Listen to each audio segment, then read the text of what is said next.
Students, we studied about some basic concept in geometry as like a line segment, ray, line, congruent segments, property of the congruent segments, midpoint of the congruent segments, as well as a perpendicularity and so on. Also, we studied some example based on it in a previous period. Now, we are starting the some another basic concept in geometry as like conditional statements and their converse in this period. Then what is conditional statements in geometry? The statements which are expressed in the form of if and then, such segments are called as a conditional statements. आपण जी वाक्य geometry मधील आहेत ही आपण if and then या स्वरूपात लिहितो, म्हणजे जर आणि तरच्या भाषेमध्ये आपण लिहितो अशा स्टेटमेंटला आपण कंडिशनल स्टेटमेंट्स असं म्हणतो. मुलांना इंग्रजीमध्ये तुम्ही अशी काही वाक्य अभ्यासलेली आहेत की नॉट ओनली बट ऑल्सो या दोन शब्दांनी जोडलेली असतील, नायदर नॉर या दोन शब्दांनी जोडलेली असतात, अशी काही वाक्य तुम्ही अभ्यासलेली आहेत. तशीच इथं आपल्याला भूमितीमध्ये इफ अँड देन या फॉर्ममध्ये काही स्टेटमेंट लिहिता येतील, यालाच आपण कंडिशनल स्टेटमेंट्स असं म्हणतो. फॉर एक्झाम्पल, एखाद्या क्वाड्रिलेटरलचा आपल्याला या ठिकाणी गुणधर्म कसा लिहिता येतो हे एक्झाम्पल बेस म्हणून आपण बघणार. उदाहरणार्थ आपण बघा, the diagonals of rhombus are perpendicular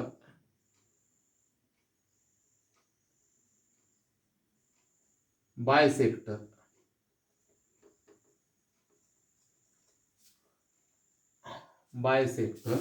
of each other. तर हे वाक्य आपल्याला इफ अँड देन स्वरूपात लिहायचं आहे. बघा मुलांना, निरीक्षण केलं तुम्ही व्यवस्थित वाचलं तर आपल्याला इथे एक क्वाड्रिलॅटरल दिलाय. हा रोम्बस आहे म्हणजे समभुज चौकोन. याचा अर्थ लक्षात घ्या, समभुज चौकोनाचे कर्ण परस्परांचे लंबदुभाजक असतात. हे आपल्याला या ठिकाणी वाक्य दिलंय, साधं वाक्य. याचा आपल्याला इफ अँड देन फॉर्म तयार करायचा आहे, म्हणजेच कंडिशनल स्टेटमेंट तयार करायचं. हे कसं तयार कराल, तर हा दिलेला आपल्याला एक क्वाड्रिलॅटरलचा प्रकार आहे. मग इथं कशाला काय लिहायला पहा, इफ कंडिशन घातली. आता if given quadrilateral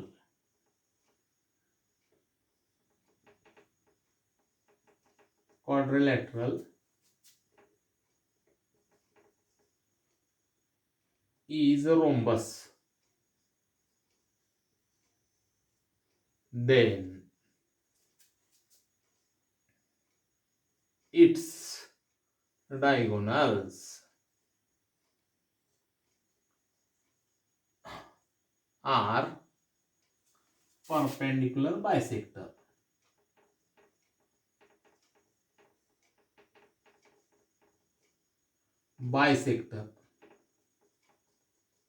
of each other.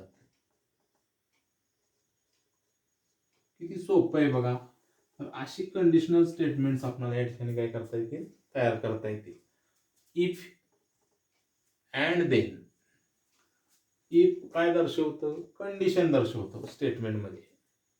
जर ही एक कंडिशन आहे, काय, गिवन क्वाड्रिलॅटरल इज रोम्बस, दिलेला क्वाड्रिलॅटरल हा रोम्बस असेल, समभुज चौकोन असेल.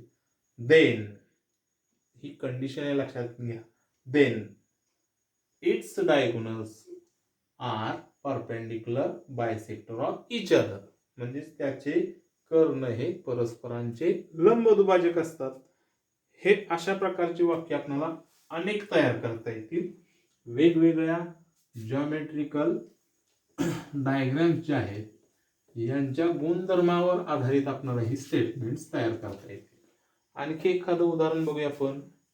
एक वाक्य घेऊया. For example, the diagonals of rectangle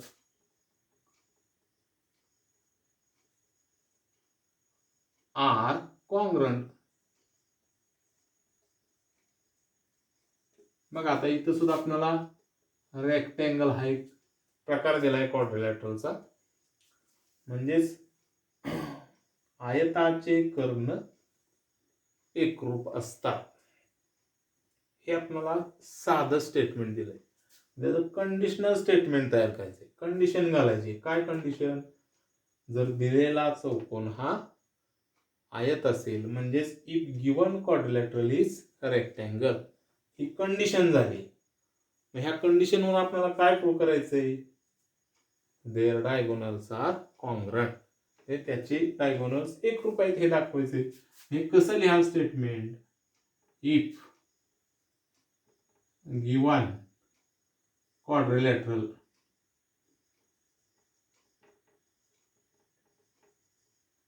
is rectangle, then its diagonals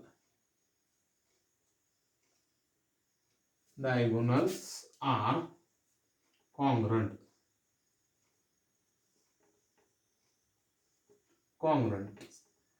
बघा, इफ आणि देन न या ठिकाणी आपण हे कंडिशनल स्टेटमेंट केले.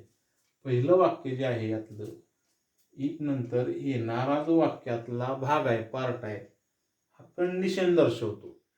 जर दिलेला क्वाड्रिलॅटरल रेक्टँगल आहे तर त्याचे डायगोनल कॉन्ग्रुएंट्स आहेत.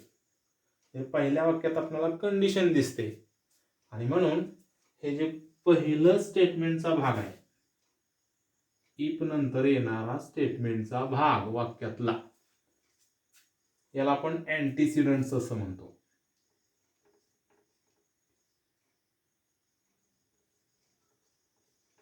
अँटीसिडंट्स म्हणजेच वाक्याचा पूर्वार्ध याला म्हटलं जातं. आणि राहिलेलं जे वाक्य आहे पहा, it's diagonals are congruent, it is a consequence.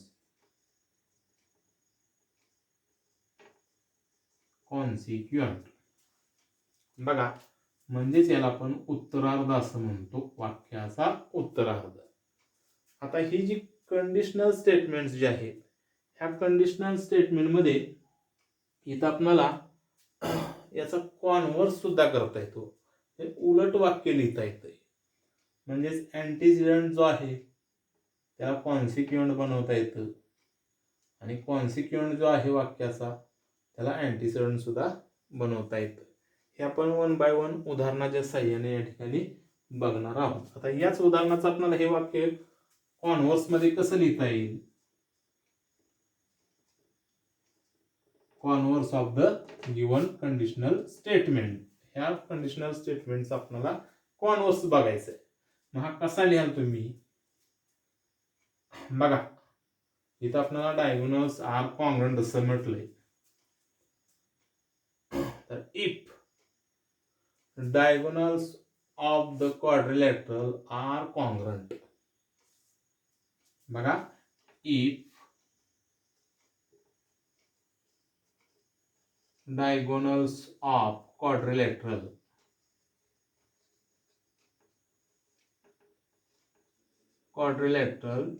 are congruent असं म्हटलंय.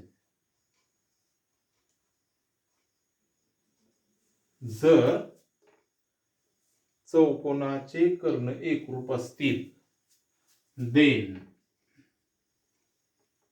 the quadrilateral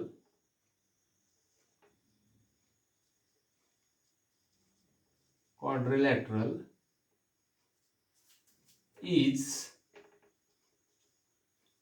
rectangle. बघा, quadrilateral is rectangle. म्हणजेच काय? जर चौकोनाचे कर्ण एकरूप असतील तर देन चौकोन हा काय असतो? रेक्टँगल म्हणजेच आयत असतो. बघा, interchanging in between antecedent and consequent, the statement is called as a converse of that given segment. जर आपण पूर्वार्ध आणि उत्तरार्ध यांच्यामध्ये इंटरचेंज करून वाक्य लिहिलं इफ अँड देन स्वरूपामध्ये किंवा फॉर्ममध्ये, अशा स्टेटमेंटला आपण त्याचा काय म्हणतो, कॉन्व्हर्स असं म्हणतो. अशी भौमितिक आकृत्यांवरचे जे प्रॉपर्टीज आहेत ह्या प्रॉपर्टीच्या वाक्यांचं रूपांतर तुम्ही इफ अँड देन मध्ये सहजपणे करू शकता. जे कंडिशनल स्टेटमेंट लिहू शकता आणि त्यांची कॉन्व्हर्स सुद्धा आपल्याला या ठिकाणी लिहिता येतील.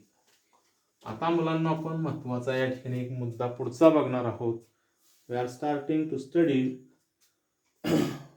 अबाउट अ प्रूफ, म्हणजे सिद्धता ही कशी लिहिली जाते किंवा एखादं वाक्य सिद्ध कसं केलं जातं हे आपण या ठिकाणी बघणार आहोत.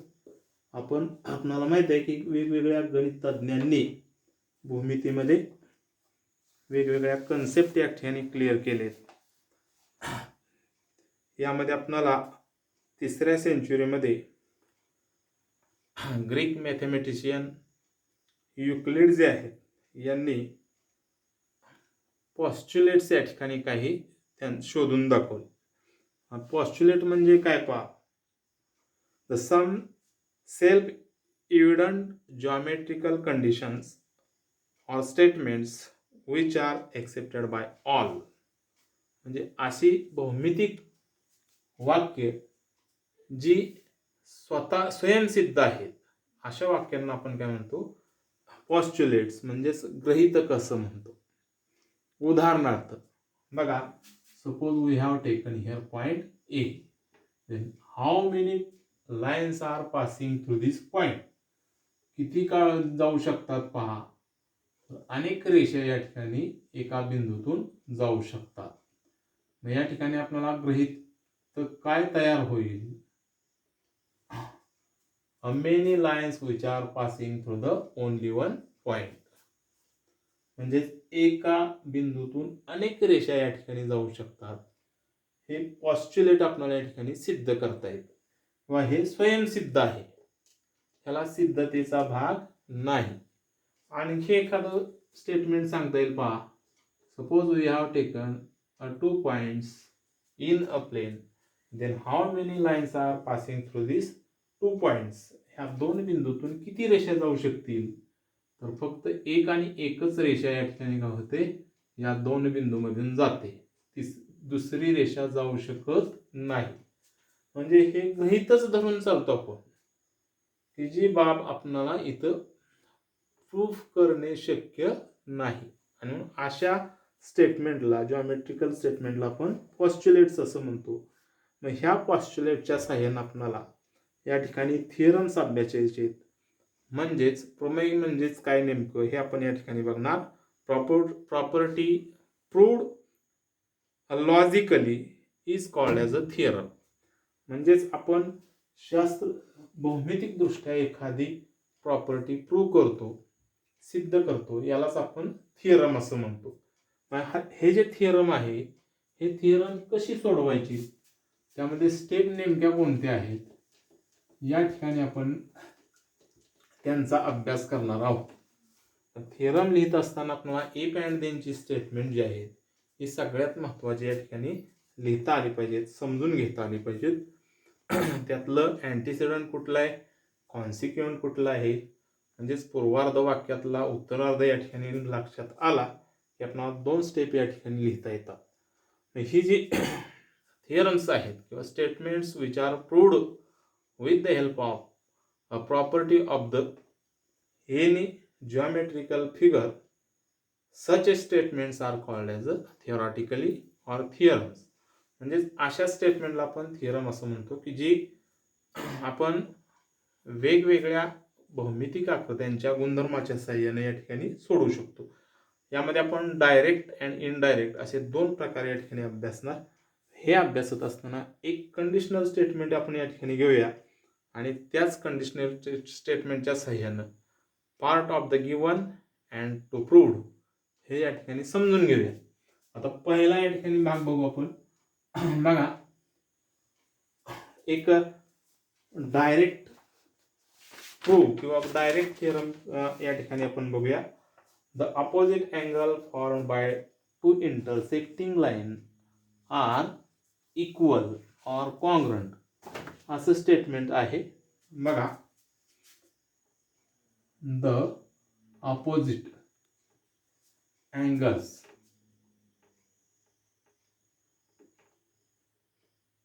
angles are formed by two intersecting line.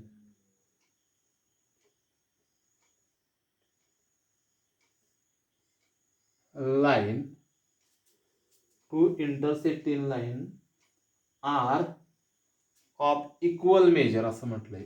are of equal measures.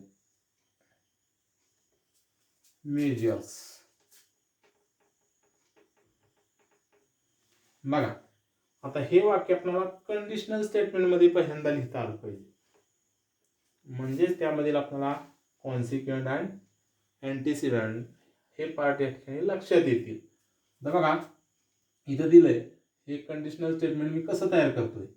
If the opposite angles are formed by two intersecting lines are equal measures.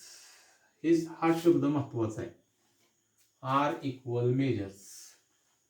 आता इथं बघा, if two lines are intersect to each other, then opposite angles are formed by them are equal असं sentence होईल. म्हणजेच काय होईल पहा, if two lines are intersect to each other, to each other, then the opposite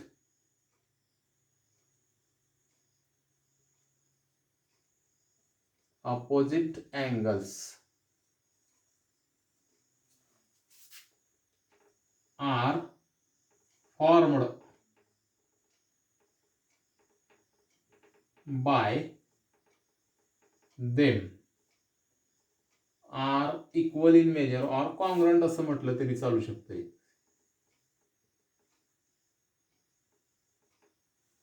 बघा, equal measures म्हणजेच ते congruent असणार आहेत. इफ हे आपण या ठिकाणी वापरले, कंडिशन दिले आणि त्यानंतर येणारा भाग, देन नंतर येणारा भाग, असे दोन भाग या वाक्याचे तयार झाले. तर यालाच आपण एक नंतर येणारा जो भाग आहे त्याला आपण अँटीसिडंट असं म्हणतो, वाक्याचा पूर्वार्ध.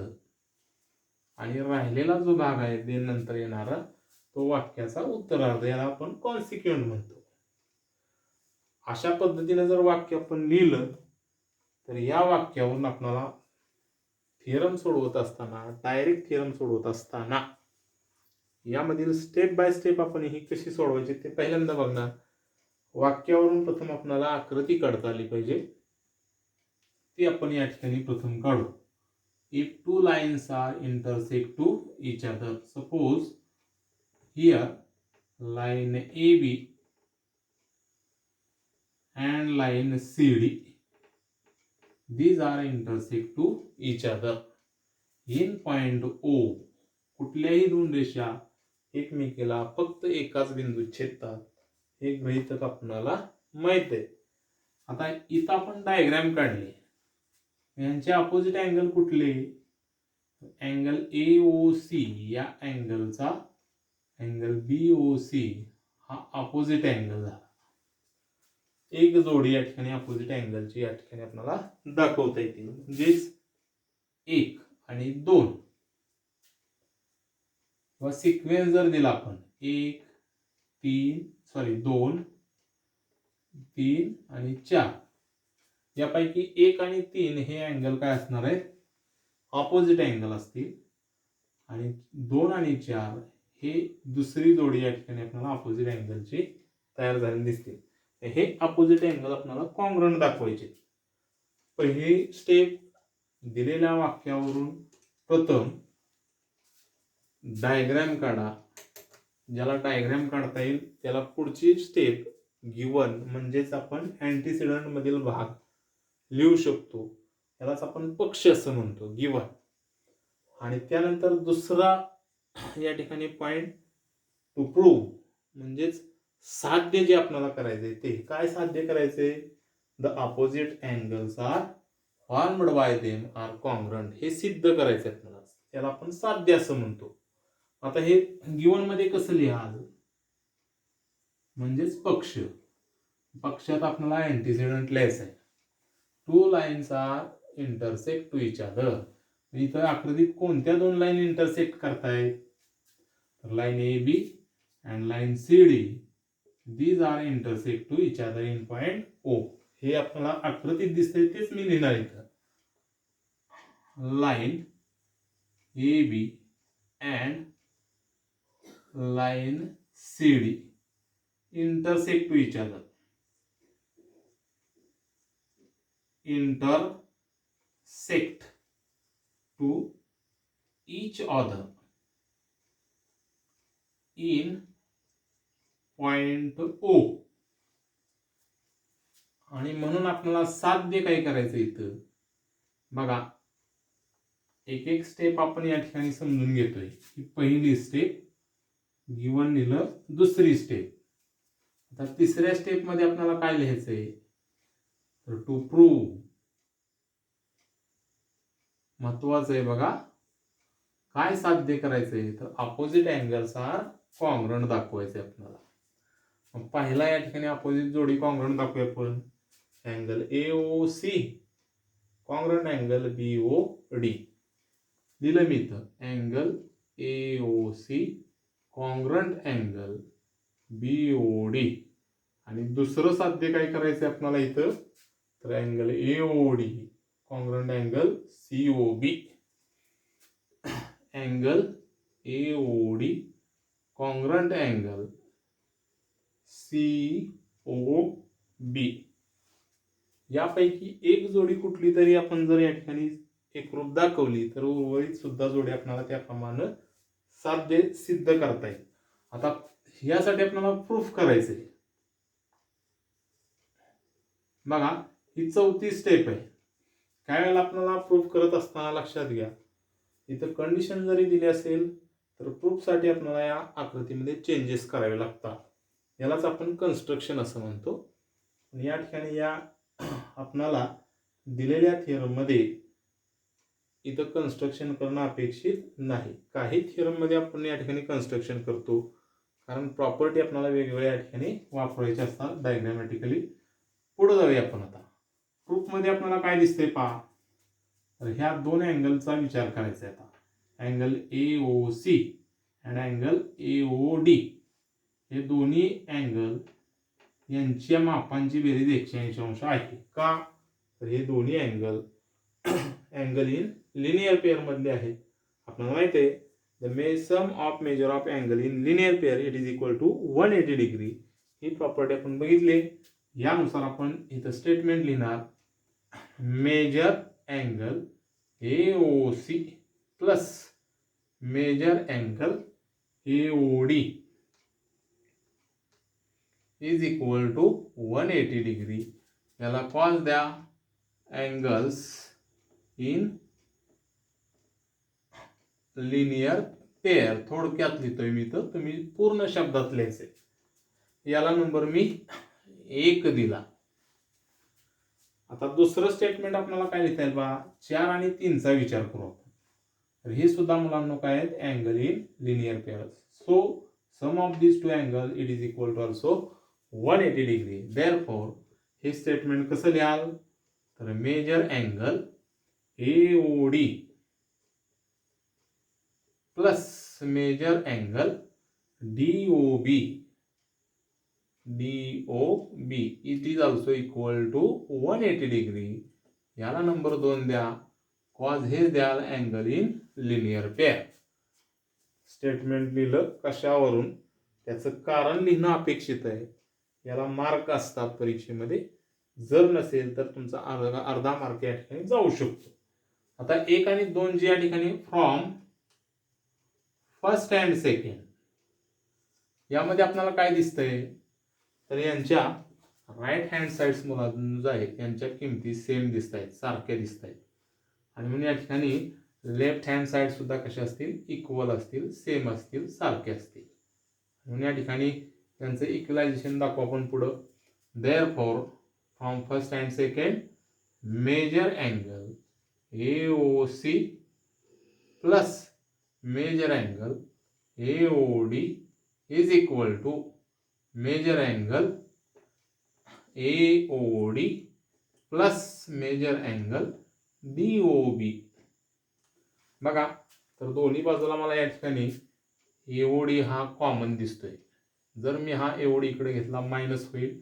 याचा अर्थ इथं आपण याचं सबस्टिट्यूशन करूया. मग राहिलंय काय ते पुढच्या पायरीला लिहिता येईल आपल्याला. Therefore measure angle AOC is equal to measure angle DOB. याचा अर्थ AOCचं माप जेवढं तेवढंच माप DOBचं असेल. इथं आपण हे स्टेटमेंट प्रूव्ह केलं. आपल्याला काय सिद्ध करायचंय, जर ह्यांची माप समान असतील तर हे दोन कोण एकरूप असणार आहे. आणि म्हणून या ठिकाणी आपल्याला लिहिता येईल therefore angle AOC congruent angle DOB. अशा प्रकारे आपण हे पहिलं स्टेटमेंट जे आहे तुमचं टू प्रूव्ह मधलं हे पहिलं स्टेटमेंट या ठिकाणी काय केलं, आपण सिद्ध केलं. आणि याच प्रकारे आपण दुसरे स्टेटमेंट लिहू शकतो, सिद्ध करू शकतो. फक्त इथं कोणांची नावं या ठिकाणी बदलता येतील. हे थोडक्यात कसं लिहिता येईल, सिमिलरली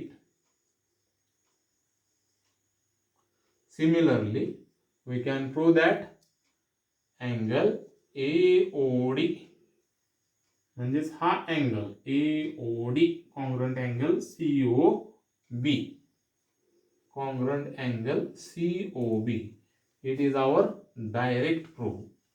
म्हणजेच हे आपल्याला डायरेक्ट प्रूफ या ठिकाणी लिहिता येईल. लक्षात घ्या, थिअरम जे आहे हे थिअरम लिहित असताना म्हणजेच प्रमेय सोडवत असताना, हे प्रमेय सोडवत असताना आपल्याला दिलेलं statement if and then form मध्ये प्रथम लिहिता आलं पाहिजे. ते लिहिलं की पूर्वार्ध आपल्याला गिवन सांगतो, जो आपण डायग्रॅमॅटिकली रिप्रेझेंटेशन करून लिहू शकतो. म्हणजेच पूर्वार्धावरून आपण डायग्रॅम काढा, डायग्रॅम वरून गिवन लिहा. डायग्रॅम मध्ये काय दिलंय ते आपण गिवन मध्ये लिहायचंय. आणि राहिलेलं स्टेटमेंट जे आहे टू प्रूव्ह मध्ये लिहायचंय. आपल्याला काय सिद्ध करायचंय हे आपण टू प्रूव्ह मध्ये लिहायचंय. आणि नंतर शेवटची स्टेप जी आपली आहे प्रूफ म्हणजे सिद्धता, यासाठी आपण वेगवेगळे गुणधर्म वापरतो. आणि या गुणधर्माच्या साहाय्याने आपल्याला ही प्रूफ किंवा सिद्धता सिद्ध करता येते. अशा